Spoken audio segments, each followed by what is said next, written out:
नमस्कार साथियों, स्वागत है दोस्तों आप सबका आज के इस शानदार वीडियो में। दोस्तों हमने कल एक वीडियो बनाया था जहां पे हमने आपको बताया था कि एसबीआई ने अपना होम लोन का इंटरेस्ट चेंज कर दिया है। उसका नया होम लोन का इंटरेस्ट क्या क्या है उसके बारे में पूरा कंप्लीटली हमें आपको बताया था दोस्तों।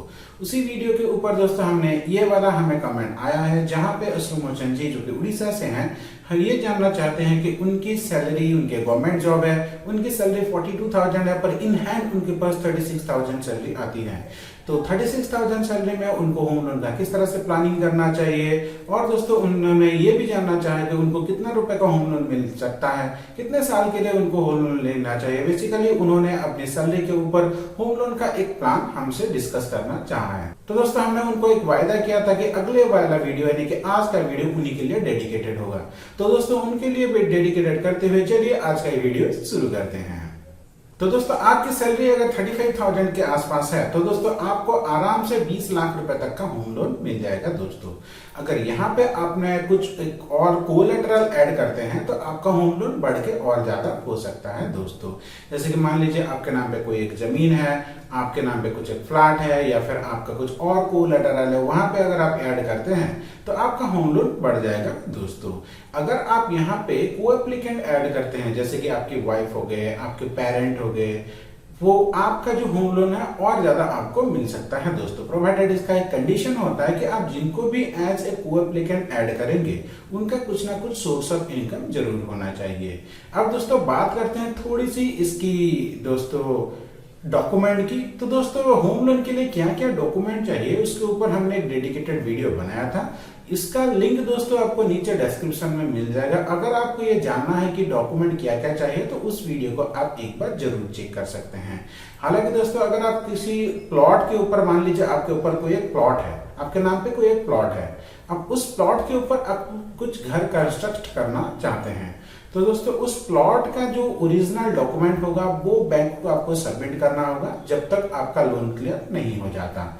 और अगर आप यहाँ पे कोई भी कोलेटरल यहाँ पे ऐड करना चाहते हैं तो जो भी कोलेटरल आप ऐड करेंगे उसके भी जो भी इसका ओरिजिनल डॉक्यूमेंट होगा सारा का सारा आपको बैंक को देना होगा दोस्तों। इसी के साथ साथ दोस्तों आप अपने होम लोन का ईएमआई कैलकुलेट कैसे करेंगे, किस तरह से प्लानिंग करेंगे, और दोस्तों सबसे इंपॉर्टेंट बात है दोस्तों कि आप यहाँ पे किस तरह से इंटरेस्ट सेव कर सकते हैं दोस्तों क्या होता है, हम होम लोन के लिए तो अप्लाई कर देते हैं पर हमें पता नहीं होता कि यहाँ पे बैंक को इतना जो इंटरेस्ट हम दे रहे हैं उसको किस तरह से सेव कर सकते हैं। तो दोस्तों ऐसे हमने बहुत सारे वीडियो बनाए हैं, इस वीडियो में भी हम इसके बारे में बात करने जा रहे हैं। तो दोस्तों हर वीडियो की तरह हमारे आपसे एक रिक्वेस्ट है कि हमारे चैनल को जरूर सब्सक्राइब कीजिए, वीडियो को लाइक करके अपने दोस्तों के साथ शेयर करना मत भूलिए। तो दोस्तों चलिए आज के कैलकुलेशन शुरू करते हैं। तो दोस्तों जैसे कि हमने बात किया 36,000 सैलरी के हिसाब से आपको कम से कम 20 लाख रुपए का लोन मिलना चाहिए। तो सबसे पहले दोस्तों हम यहाँ पे लोन अमाउंट के जगह पे दोस्तों लोन का अमाउंट डाल देंगे। तो यहाँ पे हम 20 लाख रुपए डाल देते हैं दोस्तों। अभी का जो बैंक का इंटरेस्ट चल रहा है दोस्तों वो लगभग 9% के हिसाब से चल रहा है, तो हम यहाँ पे 9% डाल देंगे दोस्तों। अब दोस्तों जो होम लोन है वो दोस्तों आप 30 ईयर्स तक ले सकते हैं, 30 साल तक ले सकते हैं। पर दोस्तों हम कभी भी आपको 30 साल का होम लोन का रेकमेंड नहीं करेंगे। देखिए उसका वजह क्या है, मान लीजिए आप 20 साल के लिए होम लोन लेते हैं तो 20 लाख के ऊपर 20 लाख में 20 साल में आपको बैंक को ब्याज देना होगा दोस्तों लगभग 23 लाख रुपए, और उसकी ईएमआई आएगी 17,995 यानी कि 18,000 रुपये आपका ईएमआई आ रहा है दोस्तों। अब इसी को दोस्तों अगर मैं 30 साल तक कर देता हूँ तो आपका ईएमआई तो घट जाएगा पर उसी के हिसाब से देखिए इंटरेस्ट कितना ज़्यादा बढ़ जाएगा। यहाँ पे आपका ईएमआई सिर्फ 1,000 1,500 के आसपास घटा है, 2,000 के आसपास। पर देखिए आपका जो यहाँ पे इंटरेस्ट दे रहे थे, पहले 22 लाख रुपए का इंटरेस्ट दे रहे थे, अभी दोस्तों वो लगभग 15 लाख रुपए इंटरेस्ट बढ़ गया है दोस्तों। इसीलिए दोस्तों आपको कभी भी इतना ज़्यादा टेन्योर के लिए होम लोन नहीं लेना चाहिए। ज़्यादा से ज़्यादा आपको 15 से 20 साल के लिए प्लान करना चाहिए। तो मान लीजिए दोस्तों आप 20 लाख रुपए का लोन लेते हैं 9% ब्याज के हिसाब से 20 साल के लिए, तो इस कैलकुलेशन के हिसाब से आपकी जो ईएमआई आएगी दोस्तों वो लगभग 18,000 रुपये आपकी ईएमआई आ रही है, यानी कि हर महीने आपको 18,000 का बैंक को किस्त देना पड़ेगा। आपने लोन लिया है 20 लाख का, टोटल इंटरेस्ट देना होगा दोस्तों बैंक को आपको लगभग 23 लाख रुपए। अब देखिए दोस्तों, यहाँ पे एक चीज़ गौर करने वाली है। आप यहाँ पे देख सकते हैं, जैसे कि दोस्तों यहाँ पे आपको दो चीज़ देखने को मिल जाएगा। एक है दोस्तों जो 20 लाख रुपए जो आपने बैंक को देने हैं वो है टुवार्ड्स लोन, यानी कि 20 लाख रुपए आपने बैंक से लोन लिया है, इतना तो आपको बैंक को देना ही देना है। अब जो टुवार्ड्स इंटरेस्ट है, इंटरेस्ट आपको बैंक को कितना देना है दोस्तों, लगभग 23 लाख रुपए। अब देखिए दोस्तों, यहाँ पे आपको जो EMI आ रही है वो हर महीने 17,995 आ रही है। अब हम में से ज़्यादातर लोग क्या सोचेंगे, ये जो 17,995 रुपये है, यहाँ से आधा पैसा हम देते हैं ये 20 लाख में यानी कि लोन की तरफ, और आधा पैसा देते हैं इंटरेस्ट की तरफ। यहीं पे ही दोस्तों हम सबका गलती हो जाता है। यहाँ पे देखिए टुवार्ड्स जो लोन है पहले महीने में 17,995 रुपये में, सबसे पहले महीने में सिर्फ 2,995 ही टुवार्ड्स लोन जा रहा है। यानी कि एक महीने बाद आपका जो 20 लाख रुपए का लोन है वो 20 लाख माइनस 3,000 इतना ही कम है दोस्तों। यहाँ की इंटरेस्ट आपको जा रहा है 15,000 रुपये। जैसे बात करें दूसरे महीने आपका ये टुवार्ड्स लोन है वो थोड़ा बढ़ के 3,017 रुपीज़ हो जाता है, और इंटरेस्ट वो थोड़ा घट के इतना हो जाता है दोस्तों। उसी तरह से दोस्तों जो लोन है वो धीरे धीरे बढ़ता जाता है, और जो इंटरेस्ट है वो धीरे धीरे घट जाता है। अब दोस्तों इस ग्राफ से आप इसको अच्छे से देख सकते हैं। जैसे कि देखिए ये जो रेड लाइन है और ये ब्लू लाइन है, ये देखिए एक तरफ ये जो पहले जो ब्लू लाइन है दोस्तों ये है आपका टुवार्ड्स इंटरेस्ट। ये जो ब्लू लाइन है दोस्तों ये शो करता है कि आप ये प्रिंसिपल इतना दे रहे हैं, और दोस्तों ये जो रेड लाइन है ये शो करता है दोस्तों टुवार्ड्स लोन, यानी कि सबसे पहले बैंक आपसे ज़्यादा से ज़्यादा अमाउंट लोन लेती है और कम से कम अमाउंट दोस्तों आपका आ जाता है प्रिंसिपल। अब ये जो यहाँ पे दो पॉइंट जो मीट कर रहे हैं इसको ब्रेक इवन पॉइंट बोलते हैं। ब्रेक इवन पॉइंट में जैसे ही आ जाता है दोस्तों ये बढ़ बढ़ के आपका टुवार्ड्स दी जाता है दोस्तों, टुवार्ड्स लोन की तरफ जाता है, और ये टुवार्ड्स इंटरेस्ट से घटता रहता है। तो दोस्तों इस ग्राफ से हमें ये पता चलता है दोस्तों कि हमारा जो पैसा है वो ज़्यादा से ज़्यादा इनिशियल डेज में जाता है टुवार्ड्स इंटरेस्ट की तरफ, और कम से कम हम पैसा चुकाते हैं दोस्तों लोन का। अब इसको यहाँ से ऐसे देख सकते हैं दोस्तों, जैसे कि हमने यहाँ पे आपको और थोड़ा इजी होगा दोस्तों इस ग्राफ में देखने में, आप जैसे कि देख सकते हैं।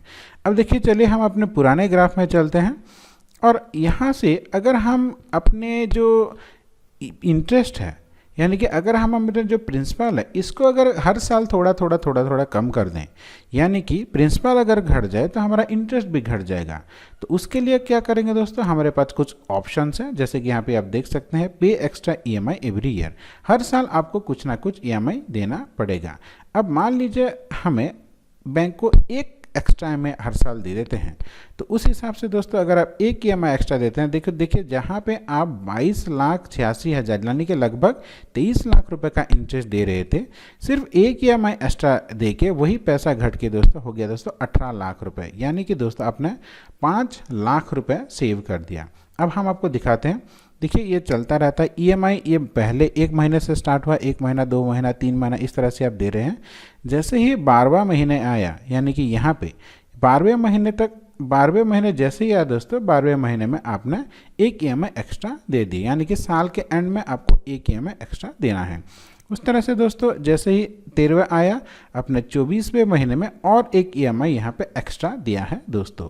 इस हिसाब से अगर आप हर साल थोड़ा पैसा दे के एक EMI एक्स्ट्रा जोड़ेंगे, तो दोस्तों जहाँ पे आपका लोन 20 साल यानी कि 240 महीने में चुकता होने वाला था, वही लोन आपका 195 मंथ में चुकता हो जा रहा है, यानी कि नेगेटिव बैलेंस आ गया, यानी कि 194 महीने में आपका लोन चुकता हो रहा है।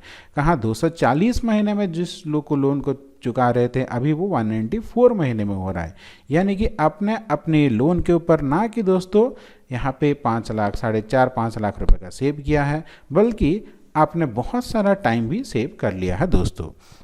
अब क्योंकि आप गवर्नमेंट जॉब में हैं तो हर साल आपका कुछ ना कुछ इंक्रीमेंट होगा।